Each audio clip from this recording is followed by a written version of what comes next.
Welcome to the MasterMind Library. They call me Ferdinand, the bringer of balance, leader of many disciplines, and your host of the MasterMind Library, the home of the MasterMind Book Club on FHTII.com. Thank you for being here today. On the MasterMind Library, we are on our 8th book. This is our 8th book of the MasterMind Library, and it is called Simulacra Simulation. Simulacra Simulation by Jean Baudrillard is the only book that's featured in The Matrix, right? So that's a very popular movie. Lots of people know about The Matrix. So I figured it's a good book to read, and it fits within our sequence of 7 that we do in the MasterMind Library. So we have a 7 sequence book, a sequence of 7 books. Then we start from the beginning, and that's kind of our cycle. So this begins the cycle. Simulacra Simulation is focused on freeing ourselves of symbols and getting an understanding of the real versus the dream versus the fake versus the simulation. And there's so many layers to it, right? So in chapter 4 today, we're going to be talking about the China syndrome. So let's go ahead and move to that area of the book. The China syndrome. All right, let's make it a little larger for everybody, and then we're going to get started. Okay.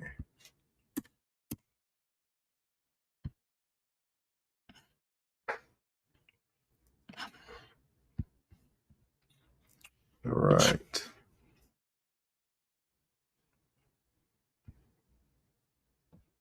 The China syndrome. The fundamental stake at the level of television and information.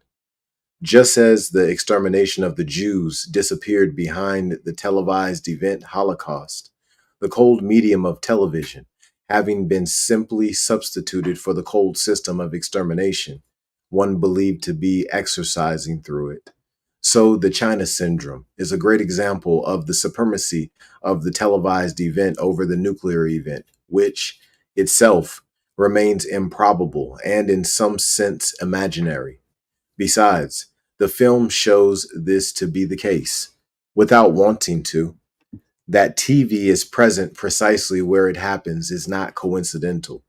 It is the intrusion of TV into the reactor that seems to give rise to the nuclear incident, because TV is like its anticipation and its model in the everyday universe.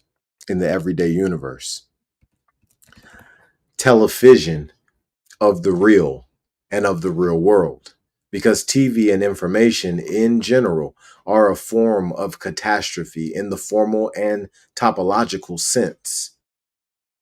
Renee Thorne gives the word, a radical qualitative change of a whole system, or rather, TV and the nuclear are of the same nature. Behind the hot and negentropic concepts of energy and information, they have the same power of deterrence as cold systems do.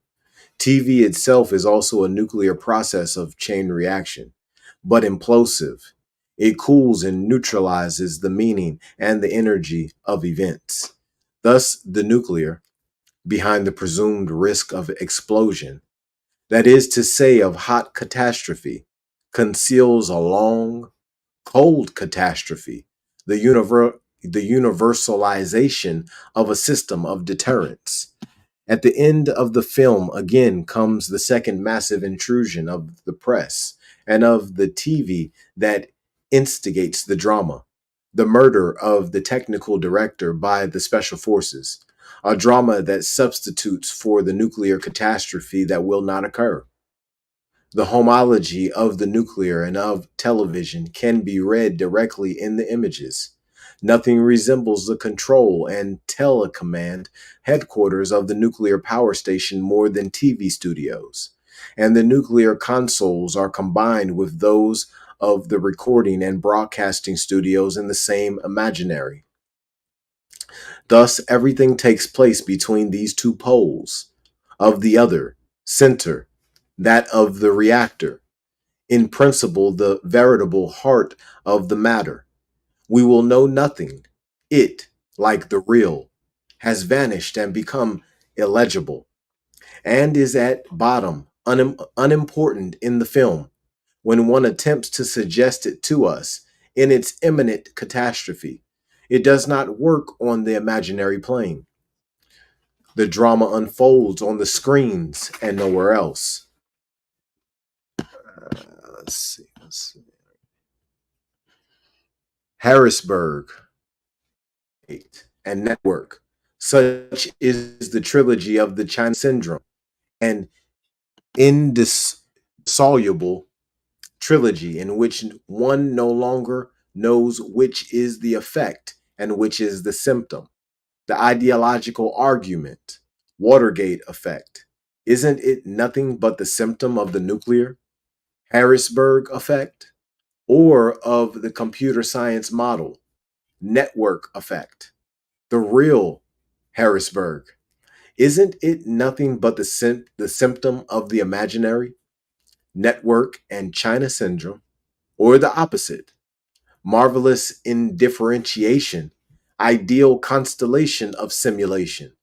Marvelous title, then, this China syndrome, because the reversibility of symptoms and their convergence in the same process constitute precisely what we call a syndrome. That is, a Chinese adds the poetic and intellectual quality of a conundrum or supplication. Obsessive conjunction of the China syndrome and Harrisburg. But is all that so involuntary? Without positing magical links between the simulacrum and the real, it is clear that the syndrome is not a stranger to the real accident in Harrisburg, not according to a causal logic, but according to the relations of contagion and silent analogy that link the real to models and to simulacra. To television's induction of the nuclear into the film corresponds with a troubling obviousness the film's induction of the nuclear incident in Harrisburg. Strange procession of a film over the real, the most surprising that was given to us to witness. The real corresponded point by point to the simulacrum, including the suspended, incomplete character of the catastrophe, which is essential from the point of view of deterrence. The real arranged itself in the image of the film to produce a simulation of catastrophe. From there, to reverse our logic and to see in the China syndrome the veritable event and in Harrisburg its simulacrum. There is only one step that must be cheerfully taken, because it is via the same logic that, in the film, nuclear reality arises from the television effect, and that in reality Harrisburg arises from the China syndrome, cinema effect. But the China syndrome is also not the original prototype of Harrisburg. One is not the simulacrum of which the other would be the real. There are only simulacra, and Harrisburg is a sort of second order simulation. There is certainly a chain reaction somewhere, and we will perhaps die of it. But this chain reaction is never that of the nuclear. It is that of simulacra and of the simulation where all the energy of the real is effectively swallowed. No longer in a spectacular nuclear explosion, but in a secret and continuous implosion. And that today perhaps takes a more deathly turn than that of all the explosions that rock us, because an explosion is always a promise. It is our hope. Note how much in the film, as in Harrisburg, the whole world waits for something to blow up, for destruction to announce itself and remove us from this unnameable panic, from this panic of deterrence that it exercises in the visible form of the nuclear, that the heart of the reactor at last reveals its hot power of destruction, that it reassures us about the presence of energy, albeit catastrophic, and bestows its spectacle on us. Because unhappiness is when there is no nuclear spectacle. no spectacle of nuclear energy in itself. Hiroshima is over, and it is for that reason that it is rejected. It would be perfectly accepted if it lent itself to spectacle as previous forms of energy did. Parousia of catastrophe, substantial food for our messianic libido. But that is precisely what will never happen. What will happen will never again be the explosion, but the implosion. No more energy in its spectacular and pathetic form. All the romanticism of the explosion, which had so much charm, being at the same time that of revolution, but the cold energy of the simulacrum and of its distillation in homeopathic doses in the cold systems of information. What else do the media dream of besides creating the event simply by their presence? Everyone decrees it, but everyone is secretly fascinated by this eventuality. Such is the logic of simulacra. It is no longer that of divine predestination. It is that of the procession of models. But it is just as inexorable. And it is because of this that events no longer have meaning. It is not that they are insignificant in themselves. It is that they were preceded by the model, with which their processes only coincided. Thus, it would have been marvelous to repeat the script for the China Syndrome at Fessenheim during the visit offered to the journalists by the EDF, French Electric Company.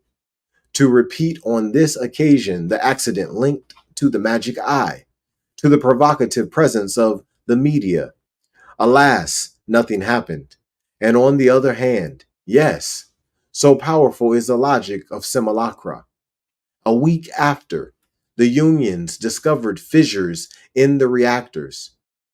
Miracle of contagions, miracle of analogic chain reactions.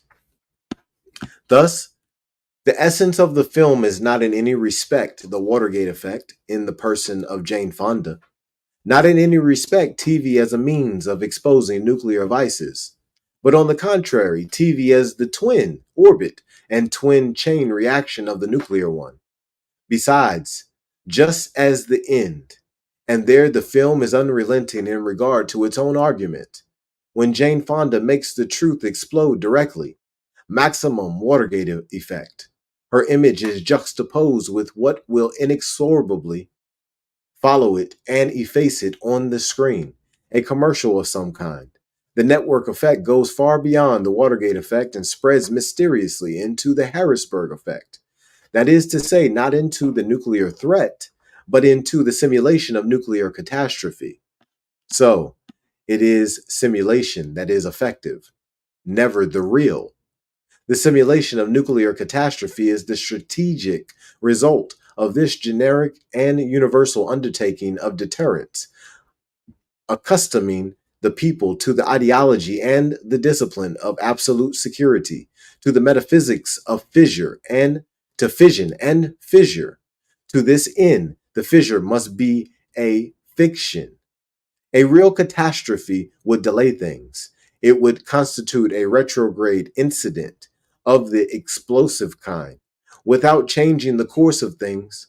Did Hiroshima perceptibly delay, deter the universal process of deterrence? In the film, also, real fusion would be a bad argument. The film would regress to the level of a disaster movie, weak by definition, because it means returning things to their pure event. The China Syndrome itself finds its strength in filtering catastrophe, in the distillation of the nuclear specter through the omnipresent Hertzian relays of information. It teaches us, once again without meaning to, that nuclear catastrophe does not occur, is not meant to happen in the real either, any more than the atomic clash was at the dawning of the Cold War. The equilibrium of terror rests on the eternal deferral of the atomic clash. The atom and the nuclear are made to be disseminated for deterrent ends.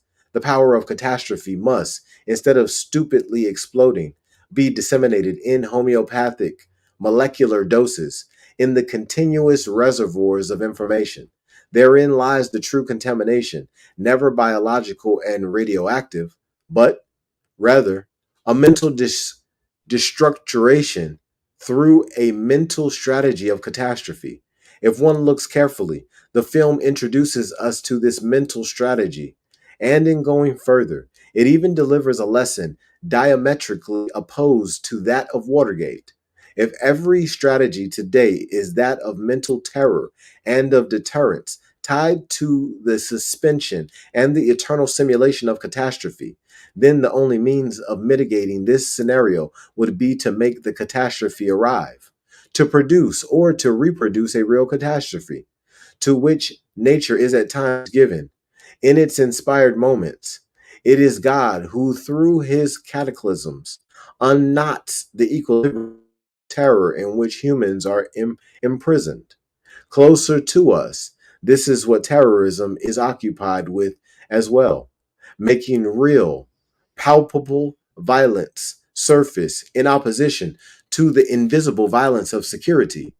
Besides, therein lies terrorism's ambiguity. Note 1. The incident at the nuclear reactor on 3 Mile Island, which will shortly follow the release of the film. And that concludes chapter 4. In our next episode, we'll be touching chapter 5, Apocalypse Now. Some powerful information here in Simulacra and Simulation. Stick with us. On our next episode, episode 105, we'll be coming back with chapter 5. And until then, expose your gift.